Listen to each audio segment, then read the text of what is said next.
Silakan duduk, shalom. Shalom. Orangnya 100 yang jawab cuma 30. Haleluya.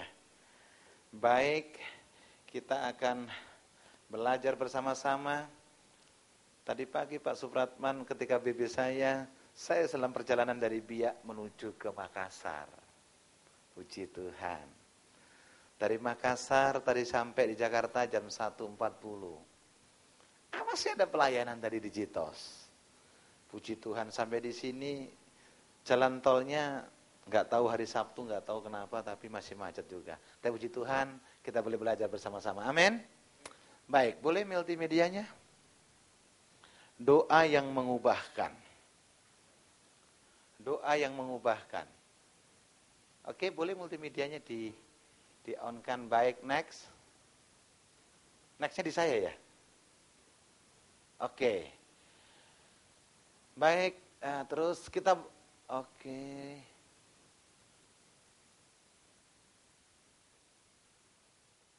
Oke, kita buka Alkitab kita Yohanes pasal yang ke-15, ayat yang ke-7 sampai dengan ayat yang ke-8. Kalau saudaraku sudah dapat boleh dibaca, tapi kalau enggak di depan sudah saya sediakan. Alkitab berkata demikian.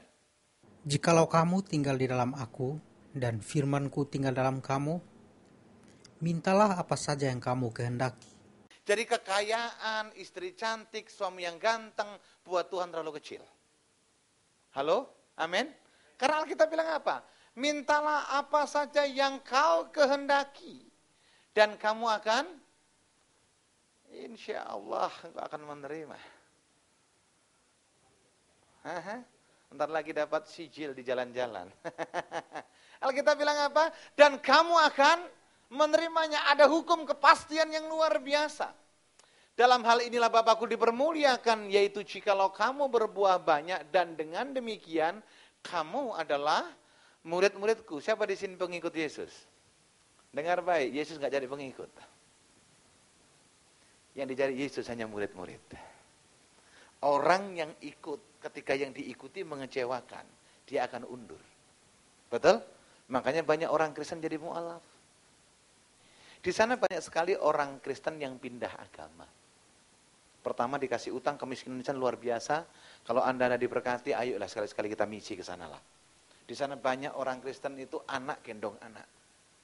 Anak umur 14 tahun udah punya anak 2. Bukan karena keinginannya, tapi untuk bayar utang. Kalau di sini kita enak, gedung ber-AC segala macam ada. Di sana untuk ibadah harus melewatin 2-3 gunung.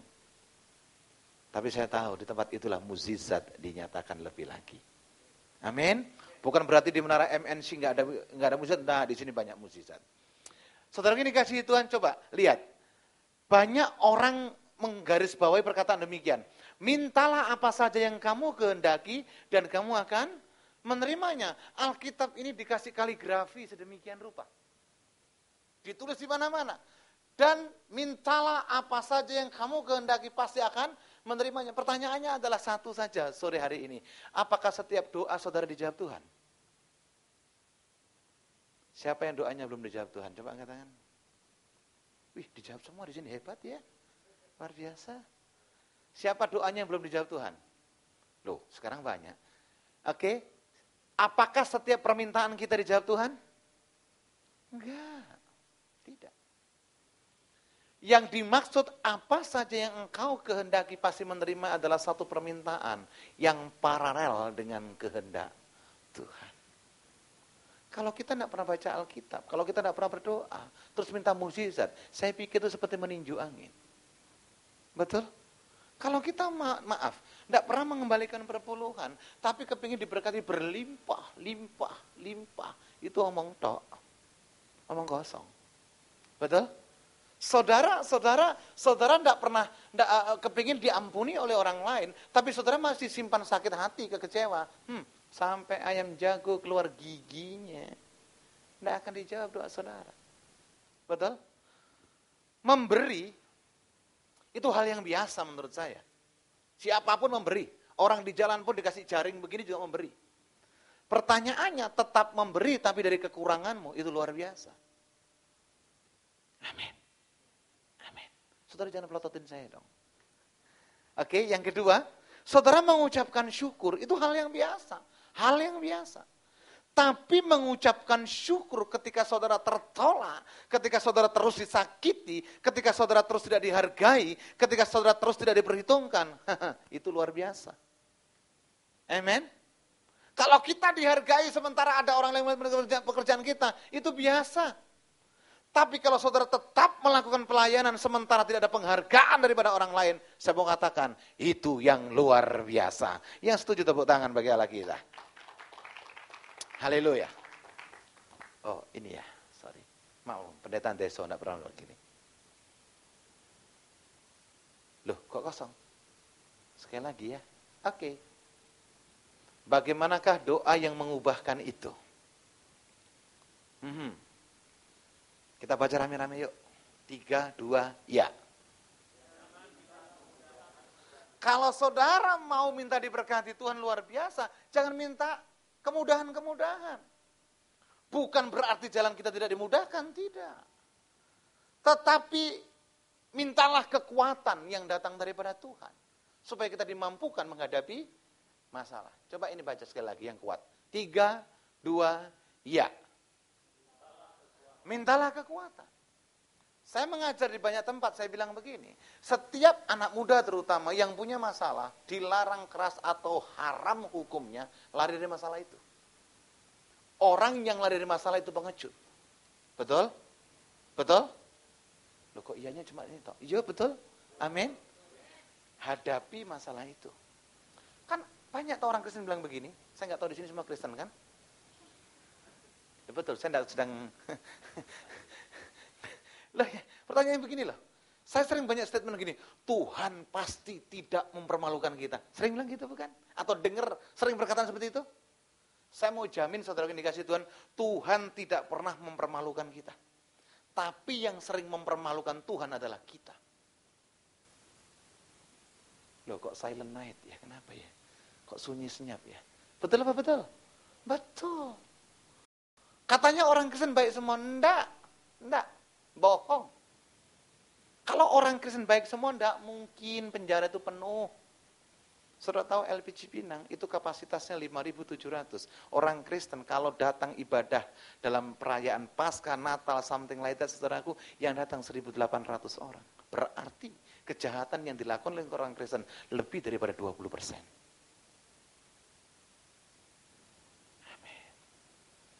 Di Manado, di sini kan tidak ada orang Manado, jadi tidak ngerasani. Yang ada kan orang Sulawesi Utara. Saudara di Manado, angka perceraian itu tertinggi di Indonesia. Majority adalah orang Kristen. Amin. Coba lihat, kenapa? Karena begitu gampangnya orang minta kemudahan. Ketika doanya nggak dijawab, mulai ada perkataan putus asa. Tapi kalau kita minta kekuatan, untuk menjadi murid Kristus selamanya jalannya tidak lurus. Jalan Tuhan kadang berputar. Jalan Tuhan kadang naik. Bahkan batu banyak menusuk kaki kita. Tapi dengar baik. Jalan Tuhan sekalipun berliku. Tapi ujungnya adalah kemenangan. Amin. Amin. Pak, Tuhan tidak mungkin mencobai kita lebih. Betul ayatnya bilang begitu. Tapi dengar. Pada prinsipnya Tuhan tidak pernah mencobai kita. Tapi keinginan daging kita lah. Yang seolah-olah mencobai, Tuhan mencobai kita. Saya pernah khotbah di daerah Interkontinental situ di mana di Sudirman, saudaraku. Di persekutuan doa, habis ibadah ada bapak-bapak wajahnya kita lusuh banget kayak baju yang nggak disetrika itu. Saya tanya, kenapa bapak? Apa jawabannya? Tuhan ada nggak sih pak? Loh, ini di PD loh. Dalam komunitas orang-orang kudus kayak saudara begini. Orang-orang yang kudus, dosa takut sama kita. Karena kita suka nakut-nakutin dosa. Dia tanya, kenapa pak? Nggak tahu Tuhan ada nggak sih? Dia kenapa? Saya udah doa 5 tahun loh pak, tapi nggak dijawab Tuhan. Tergelitik saya sebagai hamba Tuhan saudaraku. 5 tahun nggak dijawab Tuhan pak. Jangan-jangan Tuhan salah lagi nih. Coba bapak saya tanya, doanya bapak apa? Apa jawabannya? Saya udah bosen betul pak, udah bete betul sama istri saya. Dan saya berdoa sama Tuhan supaya istri cepat mati. Cerai kan tidak boleh. Betul. Tapi kalau cepat mati kan halal dong. Saya bilang gini, Pak, itu bukan kehendak Tuhan, tapi kehendak hati Bapa. Bukankah kita boleh meminta? Betul. Tapi permintaan Bapak sesuai dengan kehendak Tuhan. Loh, pernah nggak kita minta yang aneh-aneh? Pernah pasti saudara yang dikasih Tuhan. Tidak akan pernah dijawab doa kita kalau nggak selaras dengan kehendak Tuhan. Bilang kanan kirimu, jangan minta yang tidak oleh Tuhan. Bilang. Jangan yang boten-boten katanya orang anu. Oke. Yes. Saudaraku, ini doanya Jenderal Douglas MacArthur. Saya 2 hari yang lalu berkesempatan lihat monumennya Jenderal MacArthur yang ada di Sentani, Papua. Karena jenderal ini pernah masuk ke Papua Timur. Coba lihat. Ya Tuhan, aku mohon supaya anakku jangan dibawa ke jalan yang apa? Mudah dan lunak. Melainkan dibawa ke jalan yang penuh desakan, kesulitan dan tantangan. Didiklah anakku supaya ulet berdiri di atas badai. Bentuklah anakku menjadi manusia yang hatinya jernih, yang cita-citanya luhur. Anak yang sanggup memimpin dirinya sendiri sebelum sanggup memimpin orang lain. Dengan demikian aku, ayahnya Jenderal Douglas MacArthur, akan memberanikan diri untuk berbisik, hidupku ini tidaklah sia-sia. Saudaraku, saya baca autobiografi daripada Jenderal Douglas MacArthur. Anaknya itu kepingin masuk dalam satu akademik militer. Dia seorang jenderal, perwira bintang 4. Secara hukum militer Amerika, saudaraku, terlalu gampang untuk memberikan KTP-LC. Siapa sih tidak kenal KTP-LC di Indonesia sih? Betul? Bapaknya baru jadi camat, sudah kita minta apa gitu. Udah mulai minta proyek-proyek, tidak jelas-jelas. Saudaraku, saya melihat anaknya Jenderal MacArthur. Untuk ikut tes itu, dia tidak dibawain sama sekali yang namanya KTP-LC.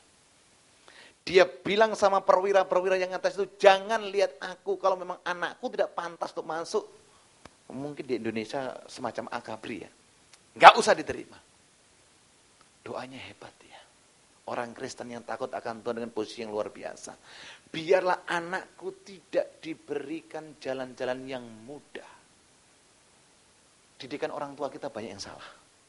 Salah satunya begini. Kalau kamu berteman jangan sampai kalah ya. Pokoknya apapun alasannya kamu harus untung. Wah, ini kan repot saudaraku.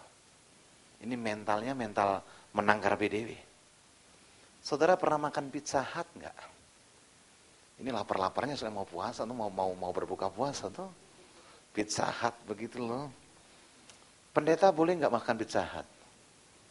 Boleh, yang boleh bayar toh. Yang enggak boleh itu kan kalau enggak bayar tunggu jemaatnya dulu. Tolong dong bayarin dulu. Itu yang enggak boleh. Kalau jemaatnya bisa, pendetanya bisa bayar boleh toh. Boleh. Nah, suatu ketika saya makan Pizza Hut bersama dengan anak dan istri dan kedua putri saya. Hampir kedua istri saya. Habislah gua ini. Ya. Dulu papa saya kawin 3 loh. Papa saya kawin 3. Dia bilang begini, enggak apa-apa, kawin 4 boleh. Yang penting adil. Saya bilang goblok banget bapak saya ini. Iya. Papa saya kan muridnya yang subur. Ya, saya dari keluarga muslim yang cukup kuat. Dianggapnya kalau 4 orang itu masih cukup, yang penting adil. How can? Istri pertama umur 60 tahun. Istri terakhir masih umur 18 tahun. Yang tua itu sudah kayak kulit yang tidak bisa digigit, udah kenyal semua. Yang muda seem like siapa ya? Bunga Citra Lestari atau something. Laki-laki jangan ngeres otaknya, oke? Kita tetap menjaga kekudusan, amin. Bilang kanan kirimu, kita tetap jaga kekudusan. Oke, saudaraku, saya makan di Pizza Hut. Anak-anak sekarang kan lebih canggih daripada orang tua zaman kuda gigit besi begini kan. Pak pesan ini. Kamu kenapa pesan itu? Soalnya Pak, ini murah tapi enak. Oke, nurutlah. PK cukup untuk makan Pizza Hut. Haleluya. Sudahlah, tidak ada dusta di antara kita. Sudah selesai. Nggak lama berikutnya ada beberapa anak muda datang, saudara. Anak-anak muda ya seumur SMA begitu. Dia kumpul di situ, dan dia panggil waitressnya begini. Waitress! Woi, sadap dia panggil pelayan aja. Mantap, padahal saya lihat ini minta orang tua, minta uangnya aja pasti orang tua ini. Dia datang, saudaraku, dia bilang begini. Saya pesan ini. Oke. Terus waitressnya bilang begini. Adakah di antara kalian yang mau pesan salad? Semua diam, yang paling kecil angkat tangan. Yes, I am.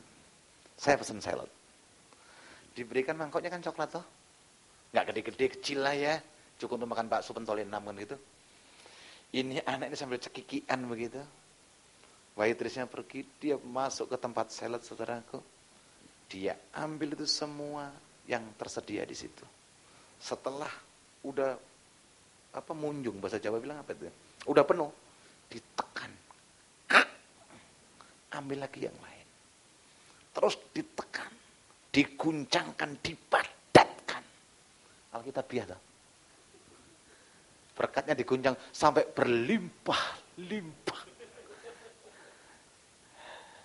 Saudaraku, dan biasanya kalau orang ngambil salad di Pizza Hut, ingat loh, Pizza Hut itu bukan restoran all you can eat, betul? Kalau kita ambil garis berarti ambil habis satu, kalau mau ambil lain ya bayar kan begitu. Dia itu ukurannya dipenyek, saudaraku. Dan dessertnya itu bukan ambil satu, ambil 3, coklat pink sama putih. Ditumpahkan di situ sehingga seperti gunung Merapi. Datang saudaraku ke tempatnya temannya. Saya tidak mau rugi. Dia bangkit berdiri, waitress! Wah, bosi betul. Waitressnya datang tergopoh-gopoh. Dikiranya minta mangkok lagi untuk pesan. Anak muda bilang apa? Ada yang bisa saya bantu? Pinjam piring. Pinjam piring berapa? 5. Karena salad ini mau dibagi 6 orang. Saudaraku, apakah ini hemat? Loh, kayaknya terdakwa semua ini. Apa kita pernah melakukan praktek-praktek seperti itu? Saudaraku, itu bukan orang yang berhikmat, tapi itu orang yang pelit. Ya kan? Coba deh, kalau kita kondangan gitu ya, mana mungkin kita bayar salad untuk 1 mangkok, tapi yang menikmati 6 orang. Kalau yang model begini makan 10 hari bangkrut itu restoran, saudaraku. Iya toh? Coba deh misalkan kita diundang ada yang menikah gitu atau ulang tahun begitu di hotel hotel Senayan, apa jenengnya itu? Apa? Itulah Mulia Senayan. Oke, misalkan diundang begitu, ada pernikahan Mr. X gitu. Kita datang. Kita kasih amplop masuk 100.000. Tapi kita bawa 10 orang. Ditanya, "Loh kenapa banyak Pak? Bawa orang banyak?" "Saya enggak mau rugi, Pak. Saya masukkan 100.000. Kalau 1 orang 10.000 kan normal, Pak." Itu bukan warteg. Itu bukan orang yang berhikmat, tapi punya roh pelit. Bilang kanan kirimu, jangan suka pelit-pelit. Bilang dong, wajah, lihat wajahnya. Oke, jadi saudara kini kasih Tuhan, ketika saudara punya masalah, itu bukan penghukuman. Dengar baik, saya tandaskan. Ketika saudara punya masalah, itu bukan penghukuman. Tapi masalah adalah sarana Tuhan untuk membentuk kita, supaya kita lebih dewasa di dalam Tuhan. Yang mengerti boleh tepuk tangan bagi Allah kita. Haleluya. Di rumah punya pensil? Punya ya, apalagi yang wanita pasti punya. Istri saya itu kalau dikit-dikit, lama-lama saya pakai juga itu. Oke, kenapa hidup kita seperti pensil? Ada 4 filosofi. Yang pertama, engkau bisa mengerjakan banyak hal besar asal engkau mengizinkan dirimu berada dalam genggaman tangan seseorang. Saudaraku, ambil contoh ini misalkan ini pensil. Pensil ini bisa dipakai untuk nulis sesuatu yang menyakiti hati orang. Betul apa betul? Pensil ini bisa dipakai untuk meramal, untuk menulis angka-angka judi togel. Betul? Pensil ini bisa ditulis untuk memberikan alamat seseorang, terutama alamat gereja, sehingga orang itu bisa diberkati. Betul? Dan pensil ini bisa untuk membangun gedung seperti menara MNC ini. Dimulai dari pensil. Tergantung siapa yang megang pensil itu. Amin. Sama dengan kita. Kita boleh dari keluarga Kristen yang hebat. Kita boleh menjadi dari keluarga yang diberkati luar biasa. Kita boleh jadi keluarga yang punya latar belakang kekayaan yang luar biasa. Tapi dengar baik. Kalau yang mengendalikan dirimu bukan Tuhan, itu masalahnya. Saya kasih contoh. Hari-hari ini hidupmu dikendalikan oleh siapa? Kalau hidupmu dikendalikan oleh uang, maka apapun yang engkau lakukan, ukurannya adalah uang. Atau hidupmu dikendalikan apa kata orang. Ini bahaya. Apapun yang kita lakukan, yang penting orang lain senang. Sekalipun bertitik tolak dengan hatinya. Betul? Ada orang yang hidupnya dikuasai oleh apa? Dikendalikan oleh apa? Perasaan bersalah. Masa lalu yang bersalah. Sehingga selalu berkata, saya ini orang yang gagal. Dengar baik.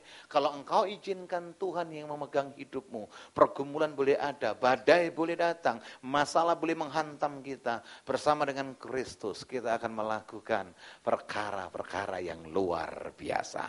Tepuk tangan bagi Allah kita. Haleluya. Nggak banyak loh orang anak-anak muda Kristen hari Sabtu mau ibadah. Betul. Istri saya hari ini jam yang sama melayani di gerejanya Pak Rubin Adi Abraham di Kelapa Gading. Karena istri saya juga pendeta. Itu gereja itu ibadah dalam minggunya itu 5 kali loh. Beliau beli ruko itu 4 ruko kalau nggak salah dekatnya mitra keluarga Kelapa Gading. Tapi anak mudanya nggak lebih dari 10 orang. Betul. Saya mau katakan saudaraku, kalau saudara ada di tempat ini, saudara punya komitmen yang luar biasa. Betul? Karena hidup saudara bukan dipegang oleh siapapun juga. Saudara hidup dipegang oleh Tuhan sendiri.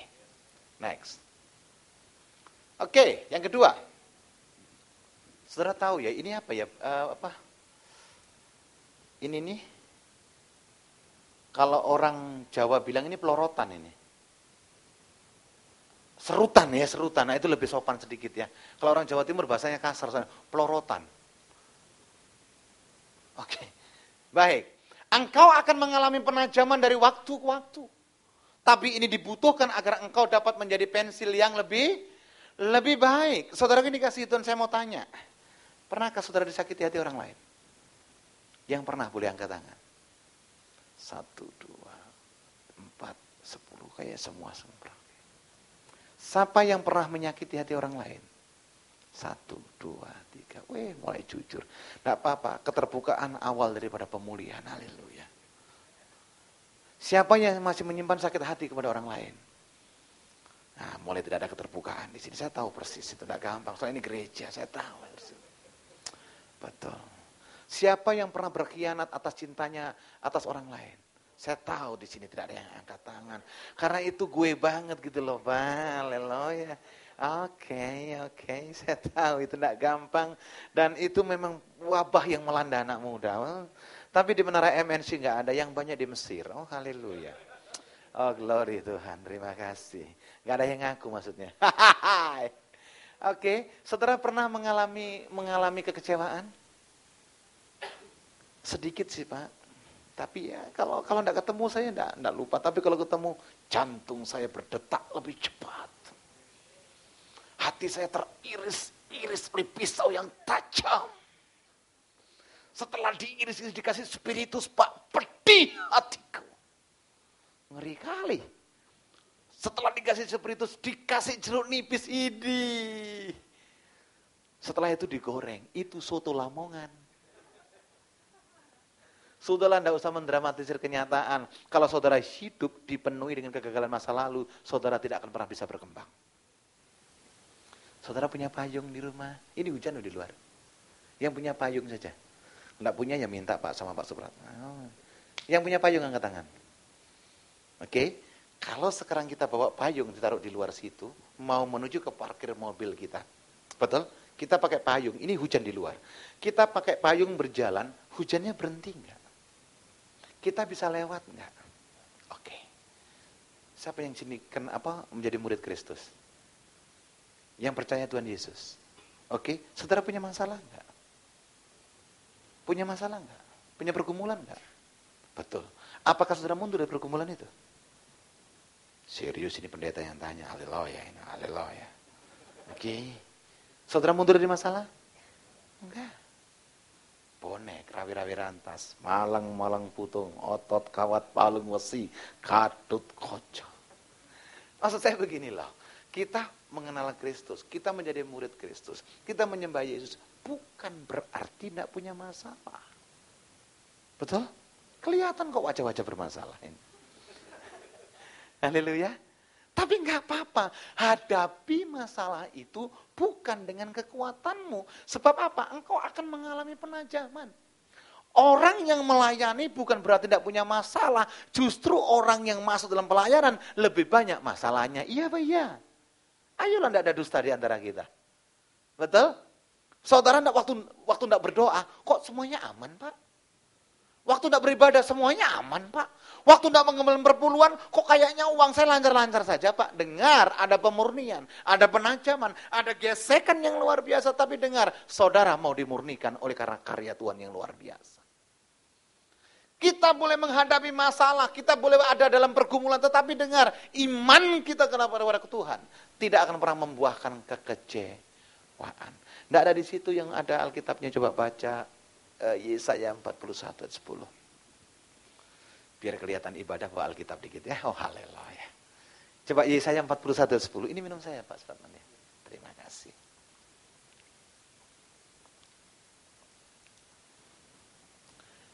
Saya bulan lalu pergi ke Mesir. Suhunya 47 derajat. Panasnya metak. You know metak saudara. Itu panas yang luar biasa. Suruh baca Alkitab, Pak, kenapa masih baca Alkitab? Ini baru 1 hari bangsa Israel itu 40 tahun tak putar-putar gara-gara ini. Betul? Bawa Alkitab berat Pak, bawa BB lebih ringan. Tidak apa-apa, yang penting dibaca. Haleluya. Yesaya 41 ayat 10. Baca dengan keras. 3, 2, ya. Yes, janganlah bimbang. Terus. Ya, dengan tangan kananku, wow, you are never alone. Kita tidak pernah merasa sendiri, jadi nggak ada alasan buat kita pasang di status Facebook kita, di Twitter kita siang-siang saudaraku lagi galau nih, nggak ada. Lah orang Kristen di gereja puji Tuhan, haleluya luar biasa, ya toh, siang-siang lagi galau nih. Ini merasa orang yang hidupnya sendirian. Tuhan bilang apa? Jangan takut anakku, sebab aku ini Tuhan Allahmu. Jangan bimbang anakku, sebab aku menyertai engkau. Saudara keluar dari ruangan ini menuju ke tempat yang saudara tuju, dikawal sama satpam saja saudara jalannya beda. Serius. Mungkin jalannya biasa kita begini-begini, ada satpam agak gagah sedikit. Ini baru satpam, belum brimob. Betul? Kalau brimob, wah tolah-toleh. Itu brimob, belum pas pampres. Begitu kalau ada orang lihat, apa lihat? Nah, ini baru manusia. Tapi dengar, yang ngawal saudara tidak kelihatan, tapi tangannya perkasa. Yesus Tuhan Allah yang hidup. Tepuk tangan bagi Allah kita, haleluya.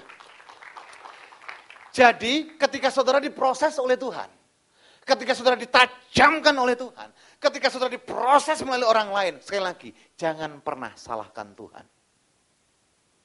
Ada amin? Ada. Betul? Jawabannya ada amin, kan jawabnya ada, ya ada. Betul? Kalau saudara punya masalah, jangan pernah menyalahkan Tuhan.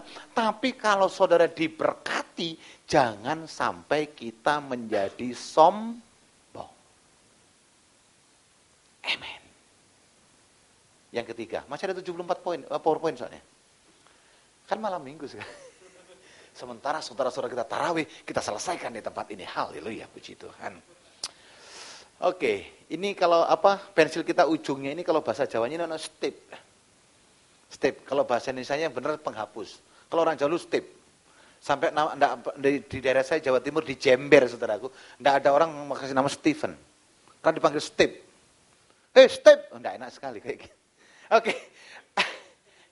Yang ketiga, engkau memiliki kemampuan untuk apa? Memperbaiki kesalahan yang mungkin sudah engkau lakukan. Kalau saudara mau mendapatkan jawaban doa, hidup yang diubahkan oleh Tuhan, saudara harus punya goodwill, harus punya kemauan dan kemampuan untuk mendelete semua kesalahan saudara di masa lalu. Amin. Yang tahu persis hatimu hanya kamu dan Tuhan. Betul. Saudara bisa saja fisiknya ada di sini, rohnya melayang-layang di rumah makan Padang sederhana. Bisa. Fisiknya kita di sini, tapi kita kepingin, wah ntar laki lapo tua bagaimana? Bisa. Tetapi ketika motivasimu benar, Tuhan juga tahu itu. Ingat, Tuhan berikan kita kemampuan untuk melupakan kesalahan masa lalu kita. Coba bilang kanan kirimu, jangan ingat-ingat masa lalu. Bilang. Kata, bilang kanan kirimu, jangan khawatir dengan masa lalumu. Loh, bilang dong. Bilang begini, jangan ingat-ingat kekasihmu di masa lalumu. Wow, gue banget itu ndak enak. Loh, sekarang saya banyak melihat orang reuni. Ya toh? Dan jarang orang reuni bawa pasangan hidupnya. Betul. Bawa dirinya sendiri, padahal anak sudah 5, anak 3, yang sah. Yang tidak sah banyak. Loh, kok ketawa? Betul. Nanti kalau tanya, suamimu bagaimana? Suamiku capek deh. Nempel, molor. Ngoroknya lebih kenceng. Kamu gimana? Oh enggak. Kalau toh saya ngoroknya ngorok profetik. Hati-hati saudaraku. Saya tidak melarang reuni. Tapi sebaiknya kalau reuni bawa pasangan hidupnya. Berat, Pak. Berat di ongkos. Loh iya, kenapa? Karena reuni adalah ajang untuk apa? Membongkar bangkir masa lalu. Ya, itu aja. Ingat enggak dulu si Wati sekarang di mana ya? Saya ingat dulu Wati janjian sama saya di pohon jambu. Aduh. Tapi ketemunya akhirnya di pohon jambi. Ya. Saudaraku, reuni itu hanya apa istilahnya? Membuka kisah lama, cinta lama, bersemi kembali. Kenapa? Bayangannya hanya masa lalu. Bilang kanan kirimu, masa lalumu sudah berakhir tadi malam. Bilang. Oke. Jadi jangan, apalagi saudaraku kalau dibanding-bandingkan, aduh saya ini punya istri. Yalah, masa pendeta tidak punya istri? Saya punya istri. Saya dulu waktu baru menikah 1 tahun, 2 tahun, istri saya itu suka bandingkan saya dengan bekas cowoknya. Saya marah. Saya kan ganteng. Siapa lagi yang ngaku kalau nggak diri saya sendiri, kan begitu. Dia bilang, dulu cowok saya kok sabar enggak kayak kamu. Apa kau bilang? Saya mau balas sebenarnya. Dulu cewekku, beda dengan, enggak berani saya bilang gitu. Karena saya tahu, kalau saya dibandingkan dengan orang lain, tidak mau, saya pun enggak mau membandingkan orang lain dengan dirinya. Betul. Banyak orang gagal dalam kehidupan karena cerminnya bukan masa depan, cerminnya masa lalu. Nanti lihat di mobil saudara, lihat coba di mobilnya, kaca depan dengan spion besar mana? Coba lihat mobilnya nanti, pastikan dulu, benar nggak pendeta bilang ini kacanya lebih besar daripada spionnya? Atau ada yang spionnya lebih besar daripada kacanya? Spion dipakai untuk apa? Hanya sekali waktu noleh ke belakang, betul? Fokus kita ke depan. Coba kalau saya nyetir mobil begini, lihat sebelum, wih bagus, wih keren. Tidak lama rumah sakit Cigini. Betul. Dan banyak orang keluarga saudaraku, gagalnya dipengaruhi apa? Oleh masa lalu. Tuhan Yesus Kristus, Allah Bapa dari perjanjian lama sampai perjanjian baru, dia tidak pernah fokus kepada masa lalu. Dia hanya bicara blessing for today and for future. Amin. Ulangan pasal 28 bilang begini, ketika engkau mendengarkan firmanku hari ini dan sungguh-sungguh engkau melakukannya, maka engkau akan dibuat naik, bukan turun, dijadikan kepala, bukan ekor, yang engkau kerjakan dengan tanganmu, Tuhan buat berhasil. Oke. Jadi pulang tidak boleh ingat masa lalunya. Yang keempat. Oke, sekarang pensinya kita putulin. Kita patahin, putul lagi. Kita patahin. Coba lihat, bagian terpenting dari dirimu adalah apa yang ada dalam dirimu. Lihat, nggak peduli pensil ini bungkusnya itu kulit jati, triplek, kertas, nggak penting. Itu nggak membawa fungsi yang baik. Justru fungsi utamanya adalah yang ini. Isinya ini. Tuhan itu tidak semata-mata melihat penampilan kita. Makanya banyak penampilan itu menipu. Betul? Amin. Saudara bukan berarti dikatakan kudus ketika datang ke gereja pakai celana jeans putih. Pakai baju putih. Rambutnya disemir putih. Sepatunya putih. Naik taksi harus taksi ekspres karena warnanya putih. Betul? Bannya disemir dulu putih, jadi putih semua. Terus mata kita putih semua. Jalannya begini. Saya mau katakan saudara gini kasih Tuhan, kekudusan bukan masalah apa yang kau pakai, tapi hatimu yang paling dalam. Kenapa banyak doa tidak dijawab Tuhan? Karena motivasi doanya tidak selaras dengan kehendak Tuhan.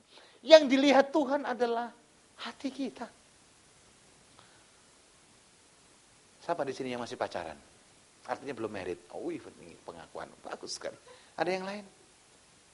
Tunangan? Yang baru putus? Yang terus ditolak? Kasihan. Kok naik dia? Saudaraku, hati-hati, terutama yang wanita. Jangan tertipu dengan penampilan. Dalam ini, Pak. Ya, betul dalam. Penampilan itu sangat kamuflase yang tidak jelas. Betul. Saudara mau punya pacar ganteng kayak Tora Sudiro gitu, tapi tidak punya kerjaan. Jadi tiap pagi, oh sayang kamu ganteng banget, makanlah ganteng itu. Betul. Saudara punya pacar cantik sekali yang cowok ya, yang cewek jangan jatuh cinta sama cewek, bahaya. Itu kutuk. Saudara punya pacar cantik sekali. Tapi hobinya nyakiti hati saudara. Saudara mau gak seperti itu? Pak, sudah kefefet Pak. Nah, gak ada itu. Sesuatu yang bukan daripada Tuhan, leave it. Tinggalkan. Amin. Tapi jangan sudah punya anak 2, tanya Tuhan. Apakah benar ini datang dari engkau? Alah. Kalau ada yang tanya gitu, salibkan saja dia. Iyalah maunya sendiri yang gitu dong. Nggak boleh, betul. Saya sering mengkonselingi tanya begini, Pak, bagaimana sih cirinya bahwa pasangan itu datang daripada Tuhan? Buat saya gampang kok. Selama engkau pacaran dan cenderung engkau dekat dengan Tuhan, itu datang daripada Tuhan kok. Gampang kok ngukurnya. Tapi kalau dikit-dikit ngajak dugem, nyibek, nyimeng, aduh. Oh dodo, tangking dalam nama Yesus. Betul? Karena dulu saya pelaku. Sekarang udah 16 tahun saya jadi pendeta. Haleluya. Puji Tuhan. Amin. Amin. Mbak-mbak cewek dengar baik. Kayak mbok aja. Dia udah cari tiket gak dapat, mau mudik, Pak. Loh iya, dia coba lihat. Kalau cowokmu itu mencintai engkau, menghargai engkau, dia juga harus menghargai tubuhmu.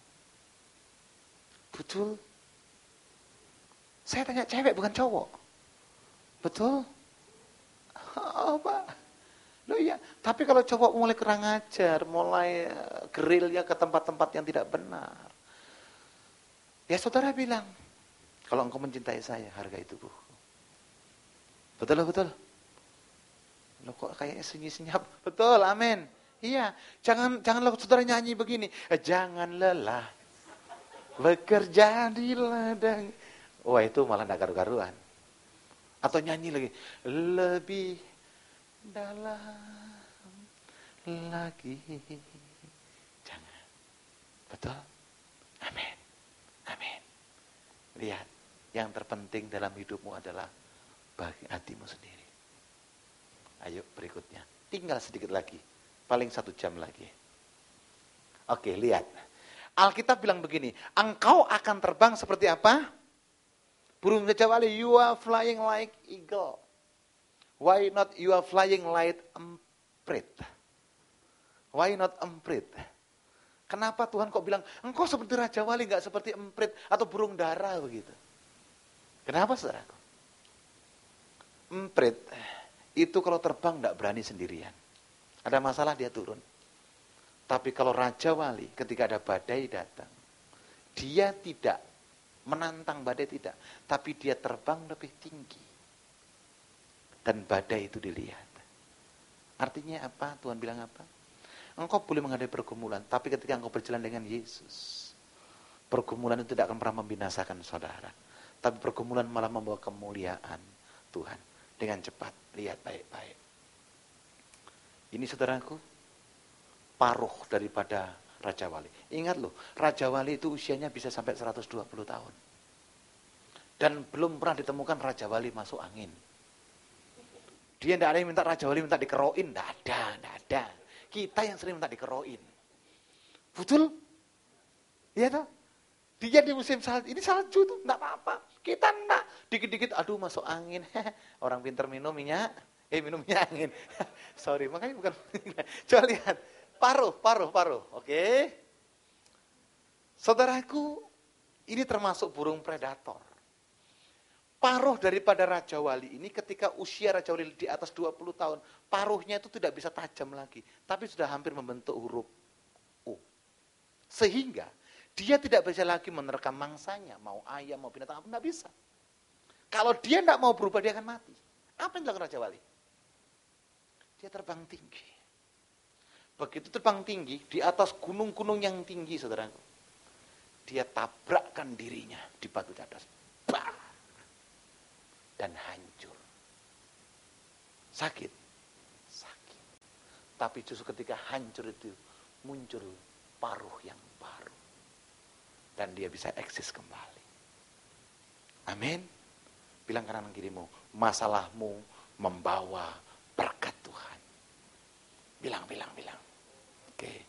Oke, ini baru paruhnya. Coba lihat ini. Sayapnya, saudaraku. Dengan sayap ini Raja Wali bisa terbang tinggi di atas badai. Tetapi sayap ini, saudaraku, tidak akan efektif ketika bulunya seperti ini lagi. Tidak efektif. Apa yang dilakukan Raja Wali? Ketika dia makan banyak, saudaraku, dia ada di tempat yang sangat tinggi. Sehingga predator yang lain tidak membahayakan dirinya. Apa yang dilakukan?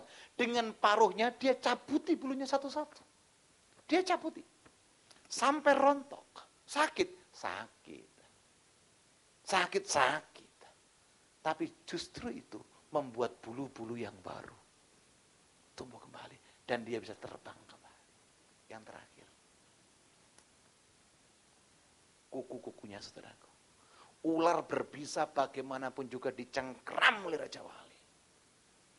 Dibawa naik. Dan ini alat untuk menangkap mangsanya. Tapi sekali lagi, ketika umur 20 tahun ke atas, kuku-kukunya terlalu panjang, tidak efektif. Coba kuku saudara pelihara 10 tahun nggak usah dipotong. Nanti panjang-panjangnya dengan jenggotnya siapa gitu loh. Saya kadang-kadang lihat orang laki-laki kukunya panjang gitu. Saya bilang pemalas sekali. Betul saudaraku. Kalau pelihara kuku, coba kuku semua panjangin gitu, jalan gini. Kayak Lea. Saudaraku, apa yang dilakukan Raja Wali? Dengan paruhnya dia cabuti kukunya. Supaya tumbuh kuku yang baru. Sakit. Kalau tidak percaya pulang cabuti kukumu. Loh, enggak, ini kan untuk menandaskan saudara percaya itu tidak. Cabuti kukumu, jangan digunting. Cabuti, sakit enggak? Saudara ada jawabannya sendiri. Betul? Tapi ketika dipotong dengan paruhnya, muncul kuku yang baru. Mana tadi? Kita baca bersama-sama yuk. 3, 2, iya. Tetapi orang-orang yang menantikan Tuhan mendapatkan kekuatan baru. Mereka seumpama Raja Wali yang naik terbang dengan kekuatan sayapnya. Mereka berlari dan tidak menjadi lesu. Mereka berjalan dan tidak menjadi lelah. Bagaimana hidup yang mengubahkan filosofi pensil tadi cukup membuat kita eksis di dalam Tuhan. Tuhan Yesus berkati. Tepuk tangan bagi Allah kita. Boleh bangkit berdiri? Haleluya.